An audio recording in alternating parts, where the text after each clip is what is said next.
And now we'll move on to our 7:15 appointment, a little late. I apologize for the Stretch Energy Code. Ms. Craver? Yes, sir. As you know, we are in the process of reviewing and reapplying for the Green Communities designation. Becoming a green community would give the town much-needed dollars to upgrade town buildings, including the Charlton schools, to become energy efficient. We have just completed an audit on the Charlton's buildings. The audit makes recommendations for upgrades. The average savings and payback would be $220,000 over 10 years. We estimate that Charlton would receive approximately $150,000 in the first year. One of the requirements is to adopt the stretch code at a town meeting. You approved the warrant article at your last meeting when you closed the warrant. In an effort to get more information out to the community and the board, Jim Barry from Western Mass Regional Coordinator and Kelly Brown, who you may remember from some of the previous attempts here, our Regional Director Coordinator for the Green Communities Division, Central Region, Massachusetts Department of Energy Resources, is here to do a presentation for you on this Energy Stretch Code. I also would like to point out that we have a representative from CMRPC here. CMRPC has received a grant from the state to assist us in becoming a green community, and she's been doing some great work with us in helping facilitate our moving towards green communities. And Kelly is certainly one of the gurus of green communities across the state. So she's very knowledgeable. So you have been provided with the presentation in your packets, and I'm going to turn the floor over, if it's okay with you, Mr. Chair, Absolutely. to Kelly. Thank you, Ms. Craver. Welcome, and I again apologize for the delay, but if you just wanted to introduce yourself for the folks at home and for our records. Sure. Good evening. Kelly Brown. I work with the Mass Department of Energy Resources under the Green Communities Division. I am your Central Mass Regional Coordinator and can definitely answer a lot of the questions of the process to getting to green communities related to the other criteria. And I will hand it over to my colleague, who's also here to talk specifically about the stretch code. Good evening. Thank you for inviting us. 7 years ago, I was a member of the Belchertown Board of Selectmen when the Green Communities Act was created, and I was highly skeptical of getting money from the town, from the state, to do good things for the town, and wondering how high the hoops were and how long it was going to take and how much effort it was. And it turns out that not only is it a program that I could endorse, but now I'm hired to go around and help people explain the program. So I suggest to all of you selectmen, when you get involved in a project, be careful what you get involved with. You never know where you're going to be on a Tuesday night at 7:37. Sorry? Sure. I just think because of the strong partnership that's results in the last couple of years between the Green Communities Division and the Central Mass Regional Planning Commission, if it's okay with the board, I just want to invite Dominique up here to talk about any questions that might come up on the assistance that they're providing as well. Absolutely, please.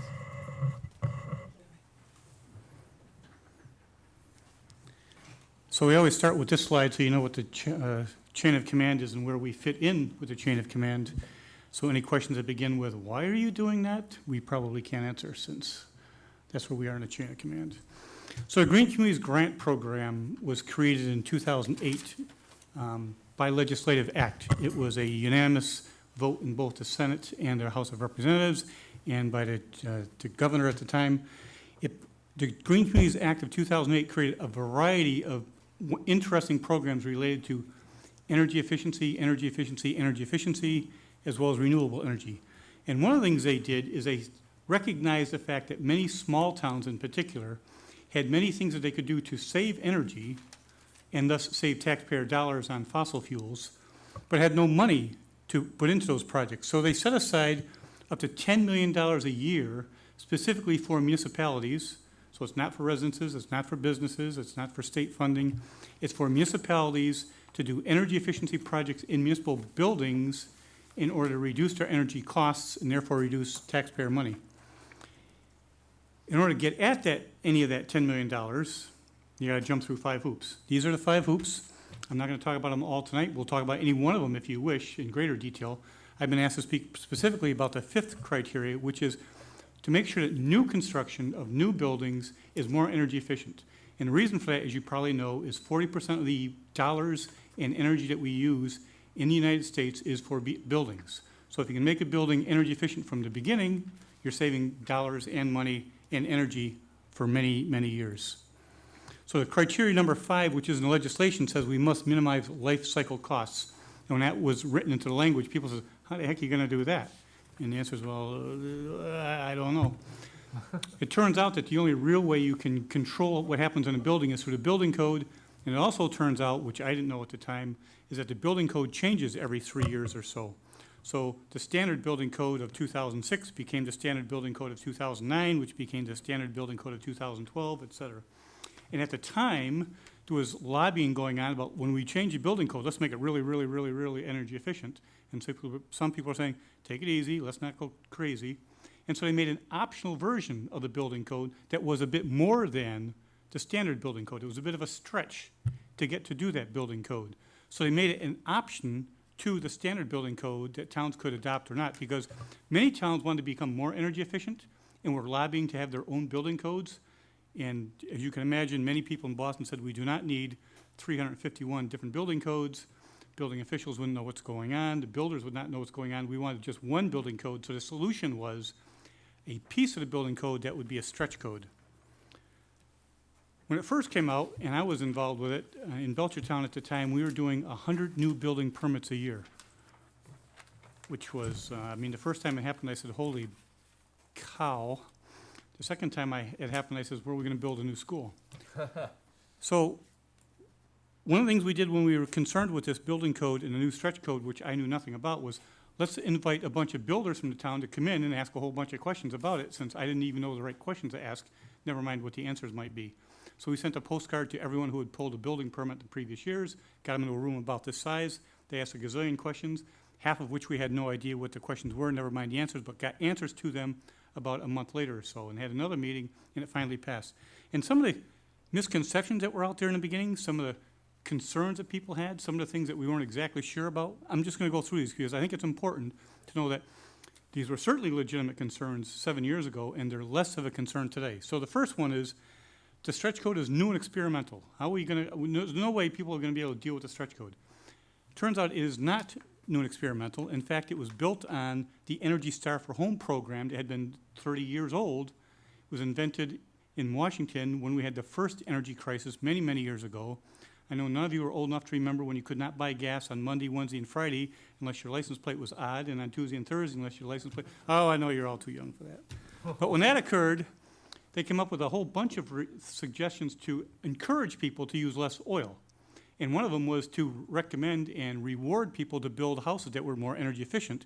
And the question is, well, how do we know if they're doing it? So they came up with this program called Energy Star for Homes. It included testing, it included performance measurements, included a whole series of things that people could do to build an energy efficient home, be sure it was an energy efficient home, and receive grants to do it from the federal government. And it surprised me to hear that when the stretch code came out, they used an existing program that was already in place. It was not new and experimental. There was builders who were already building Energy Star homes in Massachusetts. There was testers out there who already knew how to test for Energy Star homes, and many building officials were aware of it. So it was not new and experimental, although it seemed strange to many people. Another misconception is that it would require tight and healthy homes, because one of the things we're trying to do is to keep warm air in and cold air out. And so you're going to try to seal up from air leaks, and well, we're going to make it too tight, it'll be tight and unhealthy. And again, 30 years ago, when we had that first oil concern, people did do things like put plastic under sheetrock, which turned out to be a bad idea, both in terms of mold and mildew and but over these 30 years, building science has evolved, different products have been invented. Tyvek and the associated projects are able to do air sealing without making tight, unhealthy homes. So we have learned better, and this is no longer a major concern. A third concern, especially out where I'm out in Western Mass, and there's not much natural gas at all available, and there was some concern about how are we going to get an energy efficient home using oil heat, because an oil burner is not as efficient as a natural gas burner. It's just by the nature of the physics of it. And there was some concern that wouldn't happen. And it's not true that you can't meet the stretch code in an oil home. It is true that it's a little bit more difficult, but it's not impossible. But one of the biggest concerns people had was town residents, if we pass a stretch code, town residents will have to upgrade their own homes. Similar to concern and fear, I think, of the Title V project, whereby when you sell your home, you have to upgrade your septic system.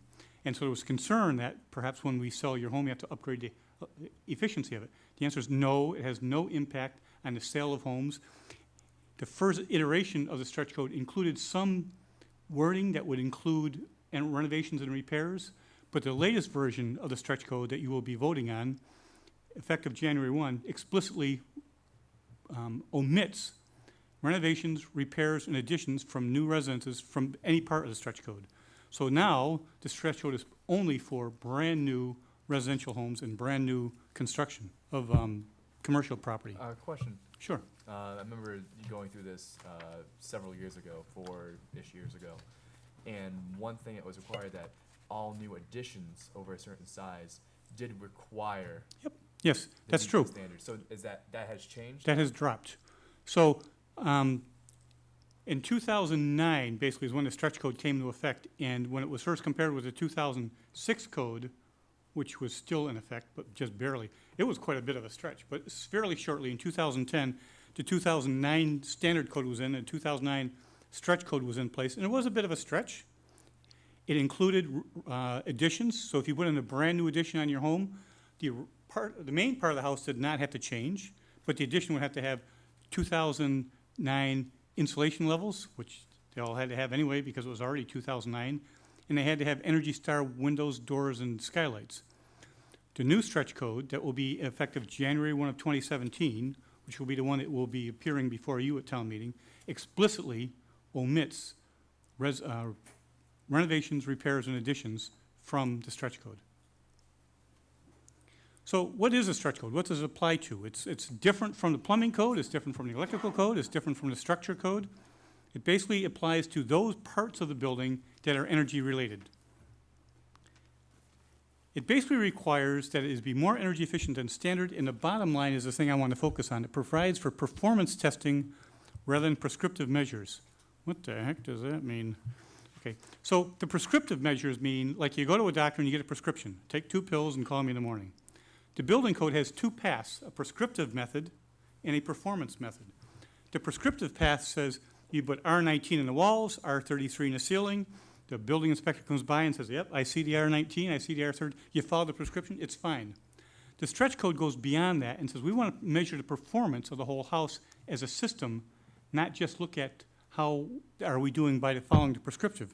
And the reason you might do that is because just following the prescription for energy implementation, it might not be put in well. So small problems with air tightness or thermal insulation, air sealing, small problems can result in large losses of energy. So the performance testing says, let's look at the house as a whole system and let's measure it as we go and make sure it's done well, not simply by the prescription. It's done via the home energy rating services process, which again was invented based by the Energy Star for homes. It's a thermometer system, and the score of 100 is based on a house being built to the 2006 basic code. And so what we try to do is build a house that is more energy efficient than the 2006 requirements. They analyze the heating system, the insulation system, the cooling system, the water heating system, and they're going to put it into a computer model. And the computer model is going to compare what you're building for this new house with what you would have gotten away with. I probably shouldn't put it that way. What you would have been required to do for the 2006 code. And every time we do something slightly better, that thermometer starts dropping. So we start looking at a score that you're going to get for the house. So when you do extra insulation, the thermometer drops. If you do a more energy efficient propane heater rather than a not so efficient oil burner, the thermometer drops. If you put in better windows, the thermometer drops. The idea is to get the thermometer down so that you're guaranteed to be an energy efficient house. And the process starts, as I mentioned, with computer modeling. Before you get a building permit, you have to hire a home energy rating services contractor. Just as you're going to have a plumbing contractor or an insulation contractor or an electrical contractor, now you're going to have to hire a home energy rating services contractor, subcontractor, that's going to help you with the process of modeling the home, designing the home, doing it well. This person does nothing but energy efficiency stuff. This person will help you think through better windows or better insulation, trade-offs between one part of the building and the other part of the building. And eventually you're going to get a building design that will meet the stretch code. And while you're building it, this home energy rating services expert is going to show up and do some inspections to make sure that it's not only done to the design, but is done well to the design. probably the most important piece of the presentation tonight, and stop me if I'm going too fast, but I'm conscious of the time, and I'm conscious of the fact that many of you know a lot of this already. The basic thrust of the matter tonight is that the stretch code is no longer much of a stretch. It certainly was in 2009. It was quite a bit so in 2010, in 2011. There was still a significant change in price, and there was a change in tactics in terms of some of the builders. But in July of 2014, there it is, I should get a bigger screen here. On July 1 of 2014, the standard code changed again, so that the 2012 standard code became the code in your town. So anyone who's built a house since July 1 of 2014 has been working with an energy code that is not much different at all from the stretch code. In fact, it does require a blower door test, as does the stretch code. It does require duct tightness tests, as does the stretch code. It does require that you have outside experts being involved in some performance measurements. What it doesn't require, and what the stretch code does require, is this professional doing the computer modeling before to make sure that the house as a whole, the holistic, is in fact energy certified. And as of January 1 of 2017, there will be a new base energy code, and there will also be a new stretch code. And a delta between the two, the stretch becomes like this. And for those of you who are just listening, I'm holding my fingers very close together. Again, the basic difference is the hiring of the HERS rater to be involved in the modeling and the testing. A HERS rater costs anywhere between $750 and $1,250 for a standard size house.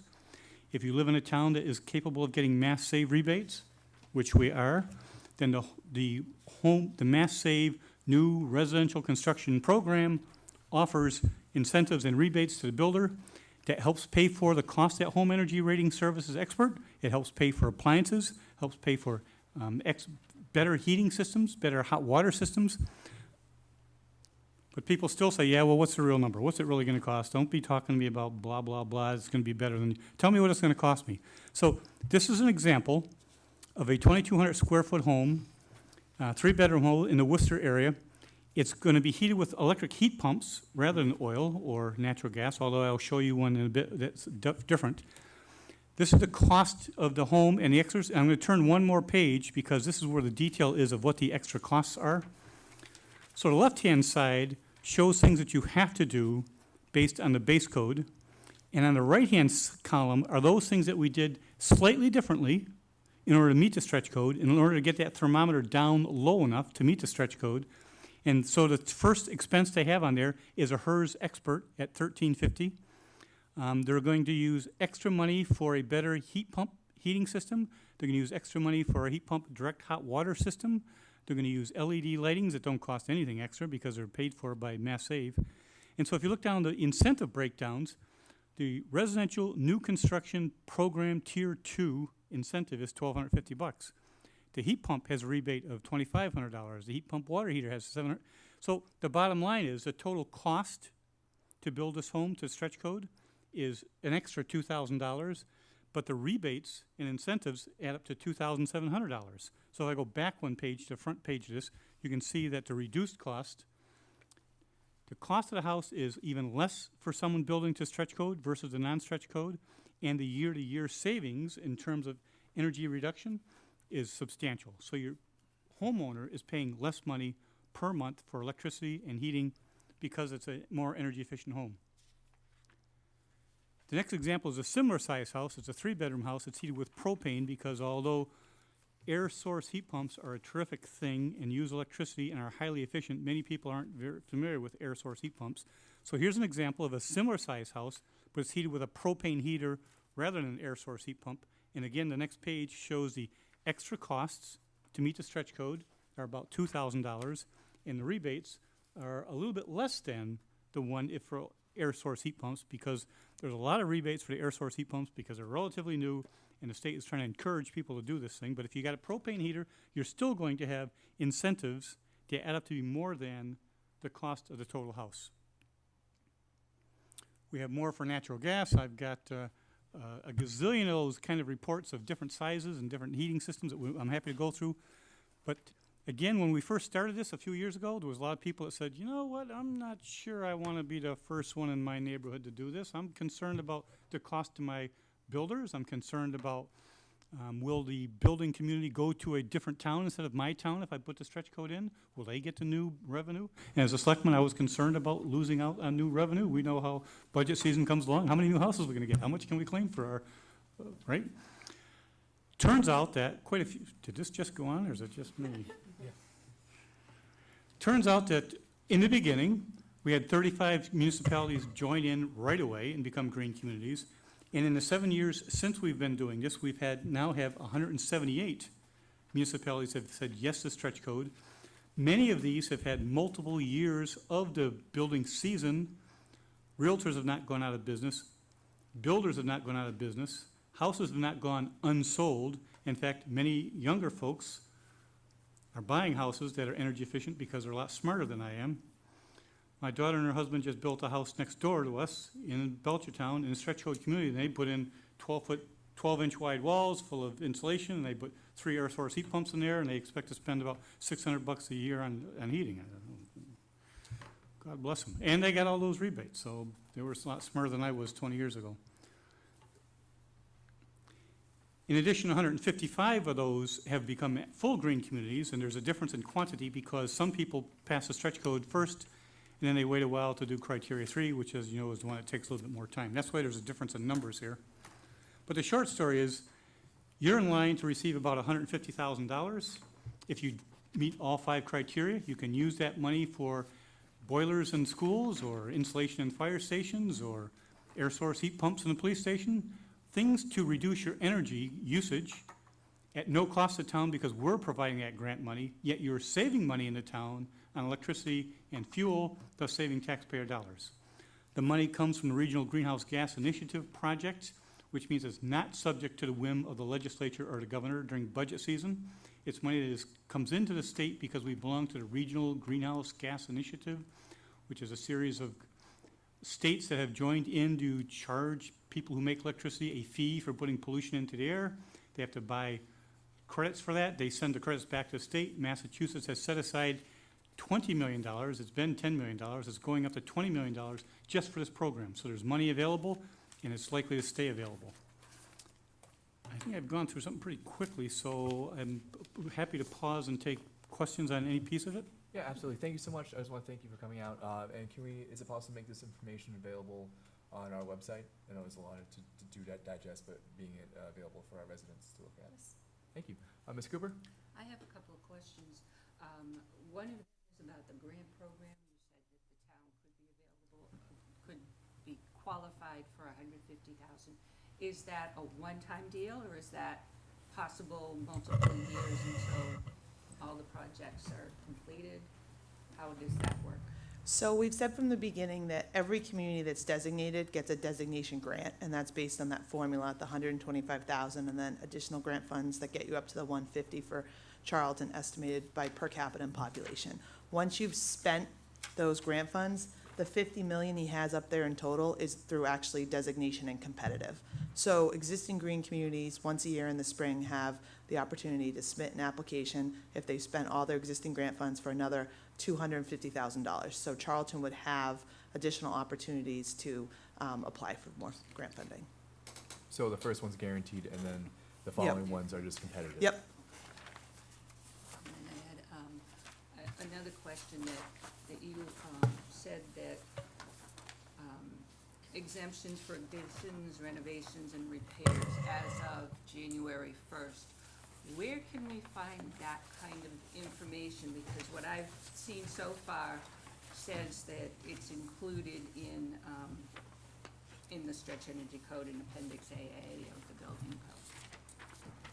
So I happen to have a copy of the stretch code that was adopted effective January 1. Under existing buildings, it says for alterations, renovations, additions, or repairs of existing buildings in these municipalities, the energy efficiency requirements of C87 CMR 13 shall be used as applicable, which means it's not part of the stretch code. I'm happy to get you these. They're also on our website. And in addition to that, there is a webpage that, so the the building code is put through by the Board of Building Regulations and Standards, and it's through a different agency, but there is draft language and language promulgated that goes through, that's on their website that talks about what's going through on January 1st. And we can pass on those links as well. Thank you. Mr. Swenson? Thank you. My experience hasn't been unlike yours in Belchertown. I tend to be a little skeptical of the state. You say that the Green Communities Grant Program provides up to $10 million annually. Can you give us a history, say, over the past 5 years, how much it's actually been in grants?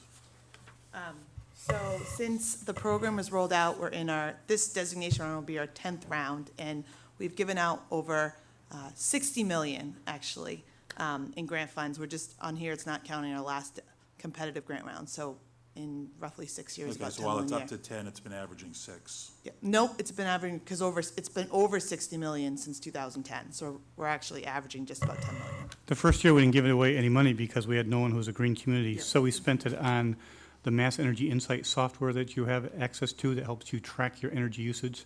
If I may, I'd like to mention that in addition to helping Charlton pursue designation, which CMRPC is delighted to be doing, we are also working with communities through DOER to help them pursue competitive funding. So there are grants out there, and we are doing those subsequent rounds as well. So that's something that is, feasible for the community. So during those competitive future grant applications, the CMRPC will be a resource there to help Charlton. Yes. Thank you. Mr. Swenson, do you have another? One or two more, if I may. One of the big issues the last time we went around on this was the cost to the builders to meet these standards. You say in your presentation that there are builder incentive rebates of up to $7,000 for a single-family home. What are those how do those incentives and rebates work to the builder? Am I going the wrong way again? Nope, I am going the wrong way again. So there are incentives and rebates available to builders today, with or without the stretch code, unless there happen to be in a municipal light plant town, which is not qualified for Mass Save. So this page has the existing residential incentives, regardless of stretch code or not. One of the things that the HERS rater will do when you contract with a HERS rater to do the whole project is apply for all grants, all rebates, and all incentives to make sure that they want to make sure they get their incentives and rebates, because that's what you're going to use to pay the HERS rater. But I guess my question is, who's offering those grants and rebates? Oh, sorry. Where So, are they coming from? so this whole page full of grants and rebates is from the Mass Save program. The Mass Save program is funded by the 0.00005 cents per kilowatt hour we all pay on our electric bill. So this is where I've said that people in Charlton are paying towards things, and we may not be getting. So there's a couple of things. You're absolutely right. Everybody who pays an electric bill is paying into the Mass Save program. And if you haven't had a no-cost Mass Save energy audit of your own home, you might consider doing that. But in addition, if you're doing new home construction, there's even more money available through Mass Save. And if you're paying an electric bill, then you're also contributing to the Regional Greenhouse Gas Initiative Fund. And so it's a good idea for the town to perhaps get some of that money back. I think this will be it for me. There's a lot of great things in here. I mean, I think we need to do anything we can to save energy, alternate energy sources, all of that. I'm 100% behind that. A concern that I would have is, and you may have a similar situation out in Belchertown, is we have a fair number of contractors, home builders in this town. And the past 6 or 8 years, 10 years, have not been very kind to them. And if things are starting to turn around and we see more houses being built and buildings being built, my concern is throwing any roadblocks up to them that could stall or, hinder that progress that we're making. And you seem to have the answers for them here, but that's, as I'm looking for that, that's the kind of thing that I'm looking for. We start to see light at the end of the tunnel, and we don't want to do anything to put out that light. You're right. In the tunnel we were in, nudged a whole bunch of builders into the home remodeling process and additions and repairs. And two things on that. One is, it turned out that the stretch code was a bit of a challenge for them the first year or two, But then when the standard building code elevated, and the insulation levels elevated in the standard building code, and the U value of windows also elevated in the standard code, then there was no difference, very little difference between the standard code and the stretch code for renovations and repairs. And recognizing that, when they built a new stretch code, they explicitly omitted from the stretch code and renovations and repairs. That But- was an issue last time, I Yep. remember that, yeah. Thank you. Thank you. Ms. Graber? Yes, I did pass out to you our inventory, So many numbers. and Dominique helped us to put this together, and I do believe we have, do we have? Paul Hurley's here, yes, from Prism. So Prism came through and walked through all of the buildings. Part of our application process is to kind of look at what savings and where we are, because we're gonna be required to find new savings in our own buildings also. Right, and that's like criterion 3 or 2 or Right. whatever. So I feel really good about moving forward now, because we've got so many partnerships to help support Charlton in being able to do this. We also, if you'll notice, the schools are here. We held a meeting with Bay Path and Dudley Charlton, and they are both interested in participating. And as they were saying, for the $150,000 that we get, we'll be able to use that in our town buildings. Well, we've been doing a lot of work. So some of this will also be able to be used for our schools, to be able to lower their energy costs, also saving us money. And we would just use those for the Charlton schools. Dudley has also, they are a green community. I believe they became a green community two years ago. Yep. And they would be responsible for taking and working with Dudley Charlton on the buildings in their town. So. Can you sum this page up in one sentence?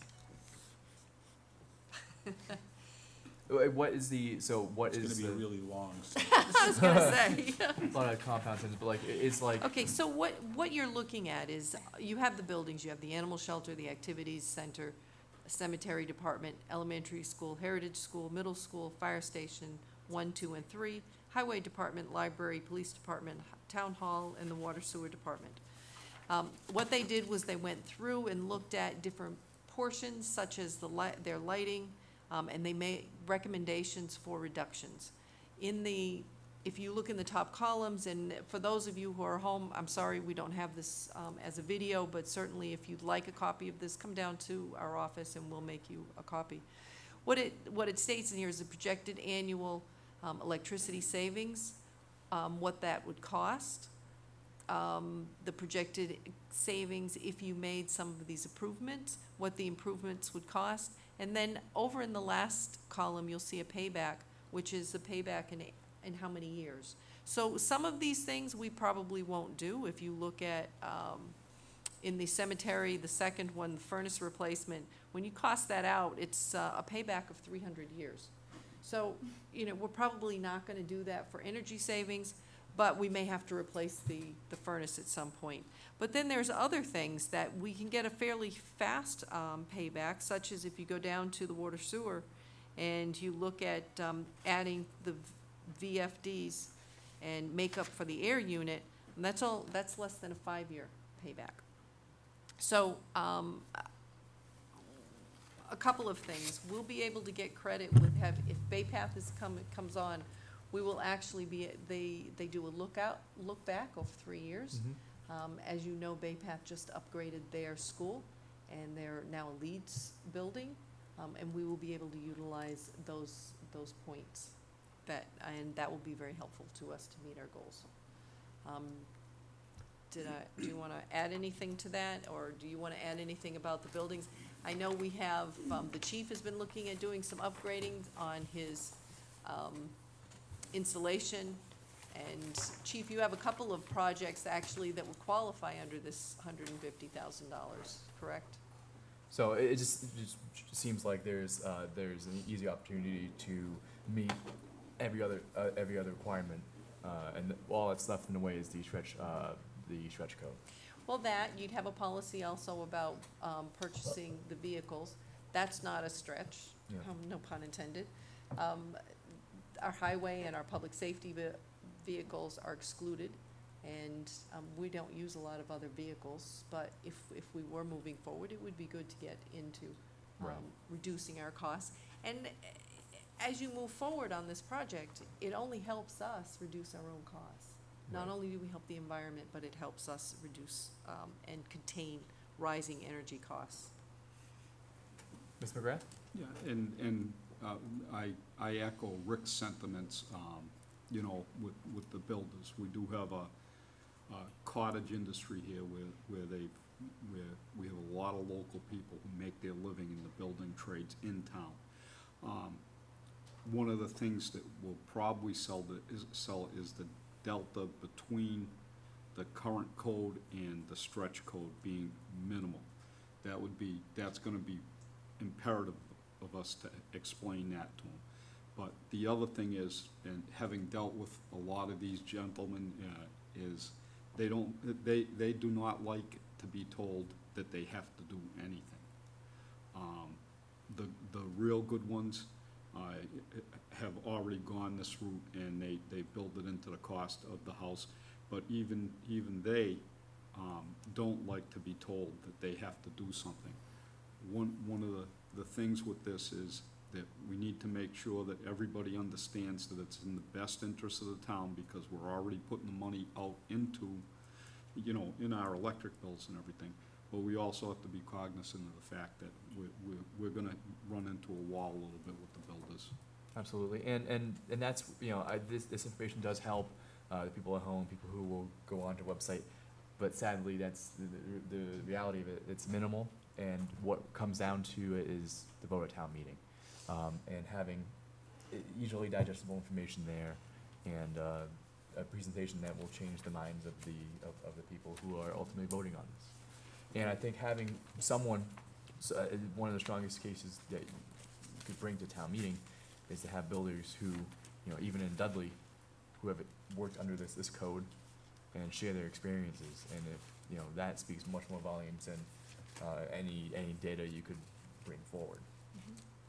I also think in responding to what Mr. McGrath said about not being told that they have to do additional things, I think it's important to say that's one of the reasons why the state made it a local option. Right. So we take this to town and we ask them, and they're the ones that get to vote for this. Right. So it's not, that big brother coming and saying you have to do this, but what it really is a town saying, we want to be known as energy efficient. We want people to move into this community and want to be here because they know we have homes of high quality and energy efficiency. Right. And people say, you know, they don't want to be told what to do. That's what the building code is. The building code is a lot of things that tells them what to do. And if I may, the stretch code and the performance path and taking the house building as a holistic system to see if it's energy efficient actually gives the builders more options and more choices than simply following the prescription, because the prescription, they're told exactly R19 in the walls and R33 in the ceilings. With the stretch code, they can do some trade-offs in terms of energy, in terms of whatever makes sense for them, in terms of windows and efficiency and insulation levels. So they actually have more freedom than without. Right. So would you, through the chair, will you be able to come to town meeting and help When? us present? Oh, it's on my October 18th. It's on his It's calendar. already on my calendar, I thought so. so I guess I am. And like I said, some of the best evidence you can bring is if you have a builder who works in the town to just say to the other builders in town and the residents, this doesn't do anything, or this is the experiences I had.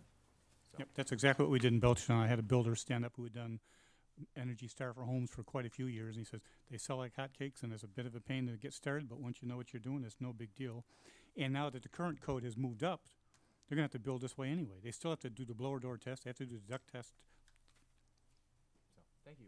And in the interest of time, we'll wrap up. Does anyone have any final comments, questions? We do have a builder in the back. We do have a couple Any builders. questions? Any questions from the audience? To put you all on the spot. Thank you so much for coming out and saying, I again apologize for running late, but this is very helpful information, and we look forward to seeing you at town meeting.